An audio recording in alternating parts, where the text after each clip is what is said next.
ದೆಹಲಿ ಸ್ಫೋಟದಲ್ಲಿ 9 ಜನ ಅಮಾಯಕರು ದುರ್ಮರಣವನ್ನು ಹೊಂದಿರುವಂಥದ್ದು. ಒಟ್ಟು 9 ಜನರ ಪೈಕಿ ಈಗ 6 ಜನರ ಗುರುತು ಪತ್ತೆಯಾಗಿದೆ. ಮತ್ತೊಂದು ಕಡೆ ತಮ್ಮವರನ್ನ ಕಳೆದುಕೊಂಡು ಕುಟುಂಬಸ್ಥರು ಆಕ್ರಂದನ ಏನಿದೆ ಅವರ ಆಕ್ರಂದನ ಮುಗಿಲು ಮುಟ್ಟಿರುವಂಥದ್ದು. ಮೃತದೇಹಗಳ ಮುಂದೆ ಕುಟುಂಬಸ್ಥರು ಕಣ್ಣೀರನ್ನು ಸುರಿಸ್ತಾ ಇದ್ದಾರೆ, ರೋಧನೆಯಲ್ಲಿದ್ದಾರೆ, ಅವರ ನೋವಿನಲ್ಲಿದ್ದಾರೆ, ಅವರ ಆಕ್ರಂದನ ಮುಗಿಲು ಮುಟ್ಟಿದೆ. ಯಾರದೋ ಮತಾಂಧತೆಗೆ, ಯಾರದೋ ಮೂಲಭೂತವಾದಕ್ಕೆ ಇಲ್ಲಿ ಬಲಿಯಾಗಿದ್ದು 9 ಮಂದಿ ಅಮಾಯಕರು. 9 ಜನರು ಬೇರೆ ಬೇರೆ ಕಡೆಯಿಂದ ತಮ್ಮ ತಮ್ಮ ಕೆಲಸ ಕಾರ್ಯಗಳಿಗೆ ಅಂತ ಬಂದವರು. ಒಬ್ಬರು ಅಶೋಕ್ ಕುಮಾರ್,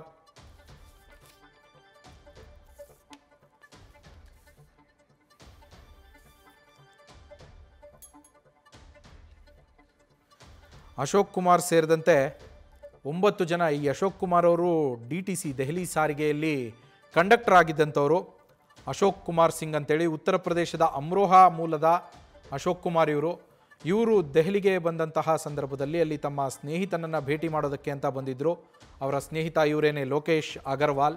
ಈ ಲೋಕೇಶ್ ಅಗರ್ವಾಲ್ ಅನಾರೋಗ್ಯದಿಂದ ಆಸ್ಪತ್ರೆಗೆ ದಾಖಲಾಗಿರ್ತಾರೆ. ಆಸ್ಪತ್ರೆಗೆ ದಾಖಲಾಗಿದ್ದವರನ್ನು ನೋಡಿ ಆರೋಗ್ಯವನ್ನು ವಿಚಾರಿಸ್ಕೊಂಡು ಹೋಗೋಣ ಅಂತ ಅಶೋಕ್ ಕುಮಾರ್ ಅವರು ಬಂದಿದ್ದರು ಅಲ್ಲಿಗೆ. ಅವರ ಜೊತೆ ಮಾತಾಡಿ ಅವರು ಡಿಸ್ಚಾರ್ಜ್ ಆಗಿರ್ತಾರೆ. ಡಿಸ್ಚಾರ್ಜ್ ಆದ ಮೇಲೆ ಹೊರಗಡೆ ಬಂದಿರ್ತಾರೆ. ಇವರು ಆ ಮೆಟ್ರೋ ಸ್ಟೇಷನ್ ಹತ್ರ ಬಂದಿರ್ತಾರೆ ಅಶೋಕ್ ಕುಮಾರ್ ಮತ್ತು ಲೋಕೇಶ್ ಅಗರ್ವಾಲ್. ಆ ಸಂದರ್ಭದಲ್ಲಿ ಸ್ಫೋಟ ಆಗಿರುವಂಥದ್ದು. ಅವರು ಮಾತಾಡ್ತಾ ನಿಂತಹ ಸಂದರ್ಭದಲ್ಲಿ ಉತ್ತರ ಪ್ರದೇಶದ ಅಮ್ರೋಹಾ ಮೂಲದ ಅಶೋಕ್ ಕುಮಾರ್ ಸಿಂಗ್ ಅಶೋಕ್ ಕುಮಾರ್ ದೆಹಲಿಯ ಸಾರಿಗೆ ನಿಗಮದಲ್ಲಿ ಕಂಡಕ್ಟರ್ ಆಗಿ ಈ ಅಶೋಕ್ ಕುಮಾರ್ ಕೆಲಸವನ್ನು ಮಾಡ್ತಾ ಇದ್ದರು. ತಮ್ಮ ಮನೆಗೆ ಆಧಾರ ಸ್ತಂಭವಾಗಿದ್ದೇ ಅಶೋಕ್ ಕುಮಾರ್. ಅವರೇ ದುಡಿದು ಸಾಕ್ತಾ ಇದ್ದಂಥದ್ದು. ಅಶೋಕ್ ಕುಮಾರ್ ಸಿಂಗ್ ಸಾವಿನಿಂದ ಈಗ ಕುಟುಂಬಸ್ಥರು ನಿಜಕ್ಕೂ ಕಂಗಾಲಾಗಿದ್ದಾರೆ. ಯಾಕಂದರೆ ಅಶೋಕ್ ಕುಮಾರೇ ಅವರ ಮನೆಯ ಆದಾಯ, ಅವರ ಮನೆಯ ಆಧಾರ ಸ್ತಂಭ. ಅಶೋಕ್ ಕುಮಾರ್ ದುಡಿಮೆಯಲ್ಲಿನೇ ಅವರ ಕುಟುಂಬ ಸಾಗಬೇಕಿತ್ತು. ಇವತ್ತು ಆ ಅಶೋಕ್ ಕುಮಾರ್ ಇಲ್ಲ. 35-36 ವರ್ಷದ ಅಶೋಕ್ ಕುಮಾರ್ ಇವರು ತಮ್ಮ ಸ್ನೇಹಿತ ಲೋಕೇಶ್ ಅಗರ್ವಾಲ್ ಅವರನ್ನು ಮಾತಾಡಿಸ್ಕೊಂಡು ಹೋಗೋಣ ಅಂತ ಬಂದವರು ಮೆಟ್ರೋ ಸ್ಟೇಷನ್ ಹತ್ರ. ಮಾತಾಡ್ತಾ ನಿಂತಹ ಸಂದರ್ಭದಲ್ಲಿ ಈ ಸ್ಫೋಟ ಸಂಭವಿಸಿದೆ. ಆ ಸ್ಫೋಟದಲ್ಲಿ 2 ದುರ್ಮರಣವನ್ನು ಹೊಂದಿರುವಂಥದ್ದು. ಅವರ ಸ್ನೇಹಿತ ಅಂತ ಹೇಳ್ತಾ ಇದ್ದೆ ಲೋಕೇಶ್ ಅಗರ್ವಾಲ್ ಕೂಡ ಉತ್ತರ ಪ್ರದೇಶದ ಅಮ್ರೋಹಾ ಮೂಲದವರೇ. ಮೃತ ಅಶೋಕ್ ಕುಮಾರ್ ಸಿಂಗ್ನ ಸ್ನೇಹಿತ ಲೋಕೇಶ್. ರಸಗೊಬ್ಬರ ವ್ಯಾಪಾರಿಯಾಗಿದ್ದರು ಈ ಲೋಕೇಶ್ ಅಗರ್ವಾಲ್. ರಸಗೊಬ್ಬರ ವ್ಯಾಪಾರಿ. ಅನಾರೋಗ್ಯದ ಕಾರಣ ದೆಹಲಿಯಲ್ಲಿ ಆಸ್ಪತ್ರೆಗೆ ದಾಖಲಾಗಿರ್ತಾರೆ ಲೋಕೇಶ್ ಅಗರ್ವಾಲ್ ಅವರು. ಅವರನ್ನು ಮಾತಾಡ್ಸೋಕೆ ಅಂತಲೇ ಅಶೋಕ್ ಕುಮಾರ್ ಸಿಂಗ್ ಬಂದಿದ್ದು ಅಲ್ಲಿಗೆ. ಆಸ್ಪತ್ರೆಗೆ ದಾಖಲಾಗಿದ್ದಂತಹ ಲೋಕೇಶ್ ಅವರನ್ನು ಭೇಟಿ ಆಗಲು ಬಂದಿದ್ದರು. ಆ ಟೈಮಲ್ಲಿ ಲಾಲ್ ಕಿಲಾ ಮೆಟ್ರೋ ಸ್ಟೇಷನ್ ಬ್ಲಾಸ್ಟ್ ನಡೆದಂತಹ ಸ್ಥಳದ ಹತ್ತಿರದಲ್ಲಿರುವಂತಹ ಮೆಟ್ರೋ ನಿಲ್ದಾಣ. ಈ ಮೆಟ್ರೋ ನಿಲ್ದಾಣದ ಗೇಟ್ ನಂಬರ್ 1 ಬಳಿ ನಡೆದಿರುವಂತಹ ಸ್ಫೋಟ ಇದು. ಮೆಟ್ರೋ ನಿಲ್ದಾಣದ ಬಳಿ 2 ನಿಂತ್ಕೊಂಡು ಮಾತಾಡ್ತಾ ಇರ್ತಾರೆ. ಆ ಸಂದರ್ಭದಲ್ಲಿನೇ ಬ್ಲಾಸ್ಟ್ ಆಗಿರುವಂಥದ್ದು ಗೇಟ್ ನಂಬರ್ 1 ಸುಭಾಷ್ ಮಾರ್ಗ್ನ ಲಾಲ್ ಕಿಲಾ ಮೆಟ್ರೋ ಸ್ಟೇಷನ್. ಅಲ್ಲಿ ನಡೆದಿರುವಂತಹ ದುರಂತ ಇದು. ಅದೇ ದುರ್ಘಟನೆಯಲ್ಲಿ ಮತ್ತೊಬ್ಬರು ಪಂಕಜ್ ಸಾಹ್ನಿ ಅಂತೇಳಿ ದೆಹಲಿಯ ಸ್ಫೋಟದಲ್ಲಿ ಇವರು ಮೃತಪಟ್ಟಿರುವಂಥದ್ದು. ಇವರಿಗೆ ಕೇವಲ 22 ವರ್ಷ ವಯಸ್ಸು. ಆಂಬ್ಯುಲೆನ್ಸ್ನಲ್ಲಿ ಪಂಕಜ್ ಮೃತದೇಹವನ್ನು ಕುಟುಂಬ ಈಗಾಗಲೇ ತೆಗೆದುಕೊಂಡು ಹೋಗಿದೆ.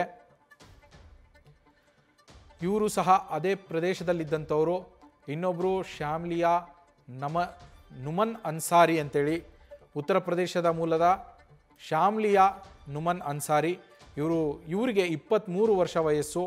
ಶ್ಯಾಮ್ಲಿಯಾ ನುಮನ್ ಕೂಡ ಈ ದೆಹಲಿಯ ಸ್ಫೋಟದಲ್ಲಿ ಮೃತಪಟ್ಟಿದ್ದಾರೆ. ಅವರು ಸಹ ಬ್ಲಾಸ್ಟ್ ಆದಂಥ ಸಂದರ್ಭದಲ್ಲಿ ಅಲ್ಲೇ ಇದ್ದರು. ಅವರು ತಮ್ಮದೇ ಆದಂತಹ ಒಂದು ಜನರಲ್ ಸ್ಟೋರ್ ಕಿರಾಣಿ ಅಂಗಡಿಯನ್ನು ನುಮನ್ ಅನ್ಸಾರಿ ನಡೆಸ್ತಾ ಇದ್ದರು.